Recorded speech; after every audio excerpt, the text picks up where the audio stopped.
입시철이 다가오고 있는데요. 그런데 정말 중요한 시기에 학습을 포기하는 학생들이 늘고 있습니다. 어떻게 된 포기해요? 일일까요? 자, 그 현장 짚어봤습니다. 여러분 혹시 수포자란 말을 알고 계십니까? 포자? 네. 잘 모르겠네요. 수능 포기장이나 수능 포기자. 미생물 포장? 포자? 나처는 아닐 것이고. 응. 이게 뭔데? 자, 수포자. 수학을 포기한 학생을 부르는 신조어입니다. 예. 학생들에게는 그런데 이 수포자가 더 이상 낯선 단어가 아니라고 하는데요. 지금 보시는 것처럼 학생들 공부하고 있는데요. 2학기가 시작됐습니다. 그런데 우리나라 학생들 중 많은 수가 현재 그 수학을 포기하고 있다고 합니다. 어떻게 된 일일까요? 직접 확인해 보겠습니다. 자, 수학이 싫다. 물어봤는데요. 흔들어 보세요. 대부분의 학생들이 손을 들었습니다. 대다수네요, 정말. 그럼 여기서 이런 거 좀 여쭤봐도 그렇지만 나는 그 수학을 아예 포기했다. 아예 포기했다. 자, 그런데 예, 정말 아예 포기했다는 학생들도 이렇게 있었습니다. 아, 솔직하네요. 언제부터 그러면 수학이 좋지 않았던 것 같아요? 학습지? 학습지? 네. 그게 몇 살 때예요? 3학년. 초등학교? 초등학교 3학년 때부터요? 3학년 때 단원 평가를 봤는데 되게 충격적인 점수를 받아서 그래서 그때부터 수학 푸는 것 자체가 싫었어요. 초등학교부터 수학을 포기한 학생들이 학습 포기로까지 이어지는 경우도 있다고 하는데요. 예. 자, 그렇다면 도대체 무엇이 문제일까요? 실제 초등학교 학생들과 수학에 대한 이야기를 나눠봤습니다. 어떤 이야기를 할까요? 말좀 몇 학년이에요? 실제로 여기 수학 포기한 사람 있어요? 없어요. 저요. 엄마가 언제부터? 저요? 5학년 때부터 포기했어요. 왜 5학년 때부터? 5학년 너무 어려웠어요. 어떤 게 가장 어려웠어요? 다 어려웠어요. 전부 다. 네. 좀 애매한 문제도 있어. 계산이 복잡해가지고 쓰기가 귀찮을 때도 있어요. 좋다는 말이 없어요. 아, 실제로? 그렇다면 초등학교 수학 문제 얼마나 어려울까요? 확인해 보겠습니다. 자, 실험은 아이들이 가장 어렵다고 대답한 초등학교 5학년 과정에서 발표해 봤습니다. 예. 자, 얼마나 정답을 맞출 수 있을까? 시청자 여러분도 함께 풀어보시죠. 오랜만에 네, 풀어보네요. 네모 칸에 들어갈 자연수를 모두 구하는 분수 문제입니다. 자, 실제로 물어봤거든요. 대학생, 직장인, 은행원 등 다양한 시민들과 풀어본 결과 전부 오답이었고요. 자, 그렇다면 현재까지 수학을 공부하고 있는 고등학생들은 어떨까요? 같은 문제를 학생들에 내줘봤거든요. 모두 나열하면 돼요.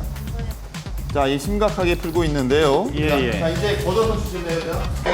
예매한 표정을 지었던 학생들. 자, 여러분 혹시 답을 구하셨습니까?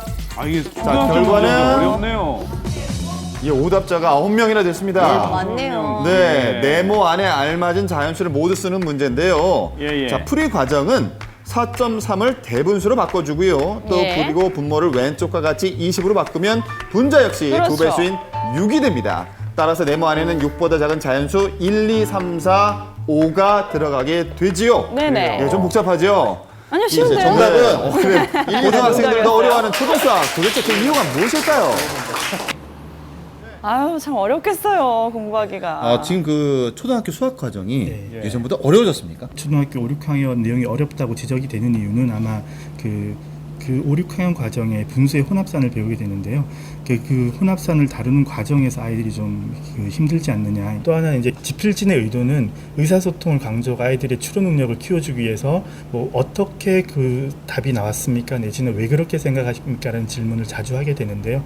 그런 질문들이 현장에 적용되는 과정에서 아이들한테 좀 부담 요소로 작용하지 않았나. 저는 그렇게 좀 생각을 하고 있습니다. 수학 문제의 지문이 아이들에게는 높은 수준을 요구하기 때문에 부담감을 준다고 하는데요. 그래요. 자, 이렇게 수학을 어려워하는 아이들보다 더 걱정하는 분들이 있겠죠? 반갑습니다. 안녕하세요. 예, 안녕하십니까. 저 SBS에서 나왔습니다. 예. 그래서 바람을 하나만 말씀해 주시죠. 수학만 없어졌으면 공부 열심히 할 수 있을 것 같아요. 저는 아들이 포기한 것보다 엄마가 먼저 포기를 했어요. 확 달라요. 문제 이상해. 자체가 고난이도예요. 고난이도야. 네, 엄마도 그래가지고 못 따라가요, 그래서 우리. 가르쳐 주겠더라고. 너무 1학년인데도 어렵더라고요. 얘하고 걱정되는 거는 수학 시험이 보기 싫어서 학교를 안 갈 정도면은 나중에는 다른 공부조차도 그러니까 학교 자체가 싫다고 말할까 봐. 근데 자체가 달라져. 그렇습니다. 수학에서 시작된 포기가 이 학습 자체를 포기하는 것으로 이어질까 우려되는 상황인데요. 예. 내는 거. 지금은 이제 엄마도 홈스쿨 아니면 학원 지금 알아보고 있어요. 하는 엄마들도. 어떤 학원이 좋다. 그러니까 수학만 전문으로 하는 학원이 있어요. 엄마들 얘기해주는. 어려운 교과 과정에 결국 엄마들의 대안은 사교육으로밖에 이어질 수 없었습니다. 그렇다면 이 대책은 없는 것일까요? 수학 수업도 좀 바뀌어야 되겠다. 그리고 거기에 따라서 교과서도 좀 바뀌고 학교 수학 수업도 바뀌어야 되겠다. 예, 그런 제안을 하게 되는데요. 예, 그 방법으로 제안된 것이 이제 스토리텔링입니다. 선진국에서는 이미 융합교육으로 시작하고 있는 스토리텔링 수학. 수학의 개념을 이야기로 이해하는 방법인데요. 예.